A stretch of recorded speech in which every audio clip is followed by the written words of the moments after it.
All right, here we go, girls, with the last chapter for Unit 4 Business Management, Area Study 1.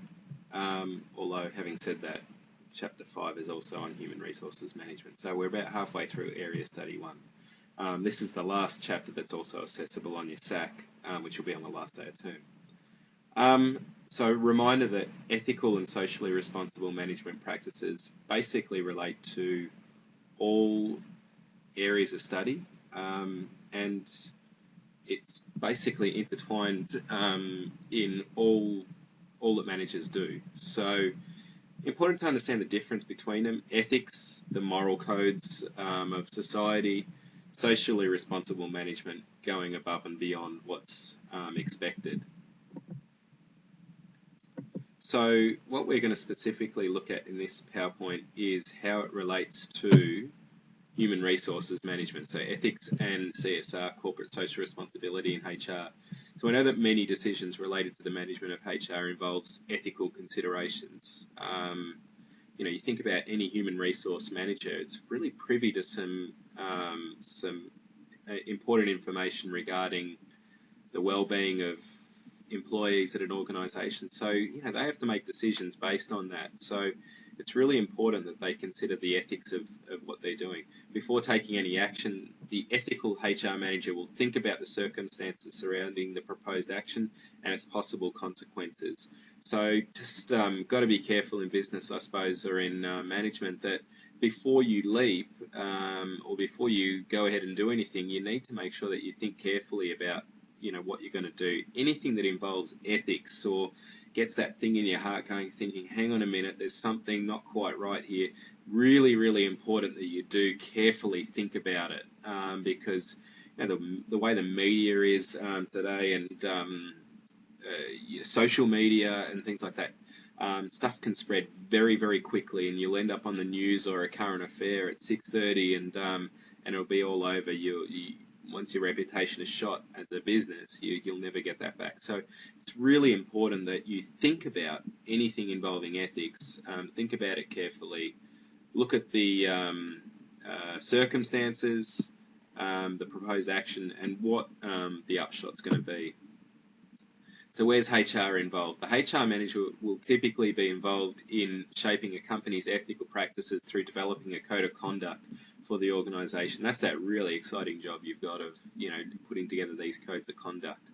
One of the classic examples is, many government departments will have a gifts and benefits policy, so that if you work for a government department, you've got to think carefully about whether you accept gifts from foreign dignitaries, from private enterprises and things like that, because once you actually accept a gift, you can be held accountable for that. Like, imagine in a government department, you accept a really expensive bottle of wine or something like that, and from a private company, and you accept their bid to build something. Later on, if word comes out that they gave you something and they ended up with the tender for building something, then you could be in a lot of strife over that. The media, they love that sort of stuff. So when a manager of a government department receives a gift, they can consult the policy on gifts and benefits. Really important you develop that. Again, you don't want to end up in the news as a government department if you have received gifts from people and not reported it, or that you have taken it in the first place. Odie always, at the end of year function, was involved in the giveaway of the Auditor General's gift. So what if the Auditor General received anything, they raffled them off, or it was just you received one of those ticket stubs, and that was at the Christmas party. And I remember one year she came home with a nice bottle of red wine. So that's how the Auditor General handles gifts. Other policies. The HR manager must have a clear understanding of the relevant legislation and ensure that all staff understand their legal responsibilities. I mean, having an ironclad understanding of all the legislation is important. You can't just in this society go, "Well, I didn't know that was actually illegal," or things like that. You must be all over all that sort of stuff, and solve day-to-day problems relating to ethics. These are things that come up. So specifically, what areas you might get some HR dilemmas in recruitment. These are, um, selecting the employee that you're after.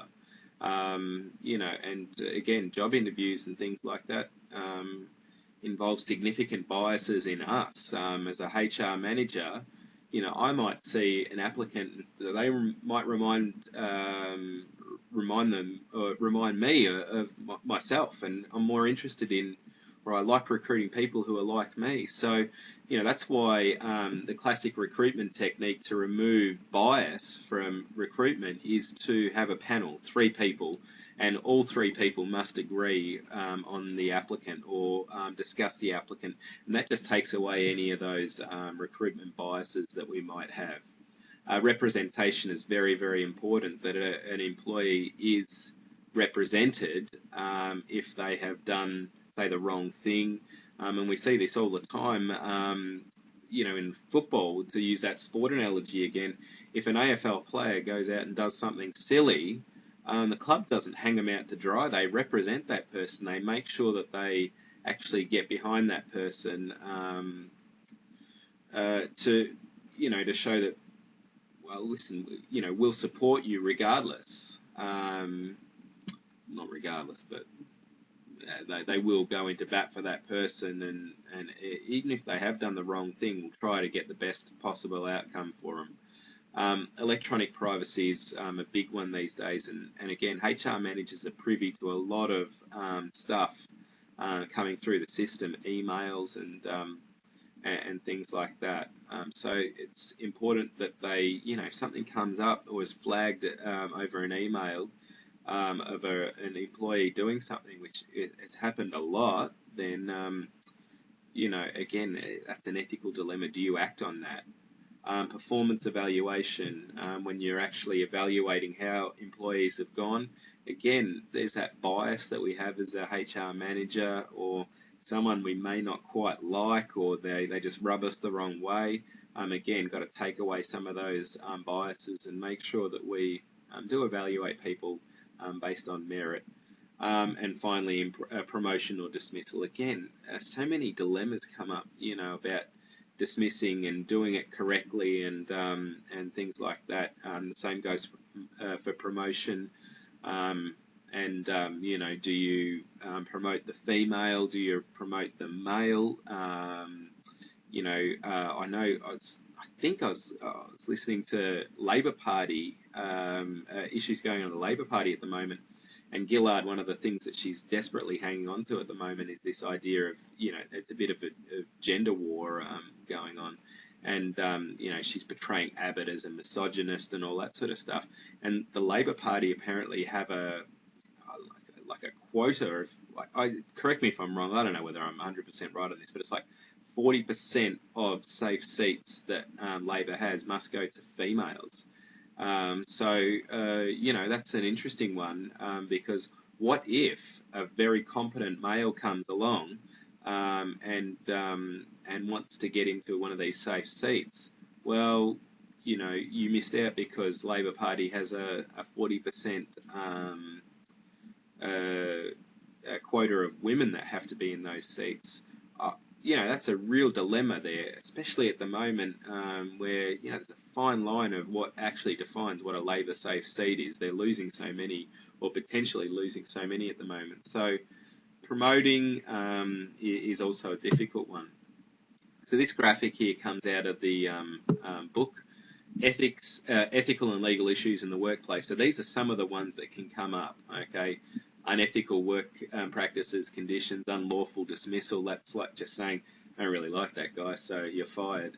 Workplace bullying is huge. I've talked about, my fear of people being bullied in the workplace, and my godson working as a plumber.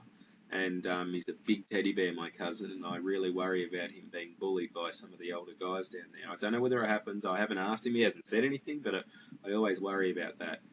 Unfair dismissal and unlawful dismissal. We'll talk about that a little bit more and the difference between those: harassment, discrimination, workers' comp, different accidents in the workplace, injuries, and death, disease. Again, talking about that sort of outbreak of, or not outbreak, but the issue with Telstra and the asbestos, stress and work overload. So there's some of the issues that, if you're asked in a SAC, what are some of the ethical issues involved, or that HR might be involved with? These are all of the ones. Why or how do we benefit from ethical and legal practices? Well, what we get out of it is all these great things here: pleasant work environment, good working conditions. People want to be there. Workplace free from harassment and discrimination. I think you'll all agree that that's a really good thing. Community support. They like our company. They like what we stand for. Very motivated staff. They feel valued, therefore more productive, which leads to that one: improved business performance. Again, we get legal compliance, fines, claims, and health and safety costs reduced. These are significant costs. Okay, we looked at the costs in Australia of health and safety, and legal fees alone are just ridiculously expensive. Okay, you just don't want to go through a lawsuit. So really important that we stay away from this stuff. Equal employment opportunities, motivated staff, low turnover. Okay, remember, we can't just fire people who are unproductive. We need to make sure that we get the right staff member. And finally, positive image of business, which makes great marketing opportunities. There it is. Okay, so good luck in your SAC, girls, and let me know if you've got any questions.